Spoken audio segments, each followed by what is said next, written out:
Lo más rápido en la información deportiva, estas son las breves del 21.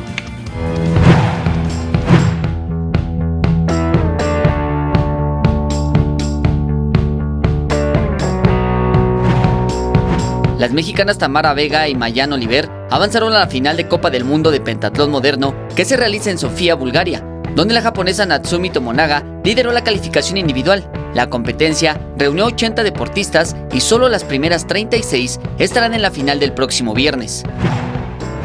El conjunto de Cruz Azul informó este jueves a través de un comunicado que el encuentro del próximo domingo frente al América cambiará de horario.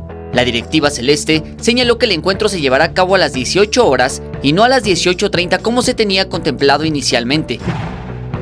Tras coronarse como campeón de la Copa MX, los conjuntos de Mónaco y el PSG, ambos de la Ligue 1 de Francia, felicitaron al conjunto azul crema y a su atacante Jérémy Menez, quien militó en ambas escuadras antes de llegar al cuadro de Cuapa.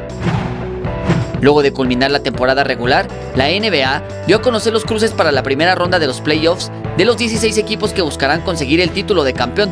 Los playoffs comenzarán este sábado 13, las semifinales el 29 o 30 de abril, las finales de conferencia el 14 o 15 de mayo y la final de la NBA el 30 de mayo. Tras el altercado que protagonizó Bruno Marioni con un aficionado, después del partido de semifinal de la Copa MX, la Femex Foot resolvió suspender 2 partidos al director técnico de Pumas, además del pago de una multa económica. Jesús Arias, 21 Noticias.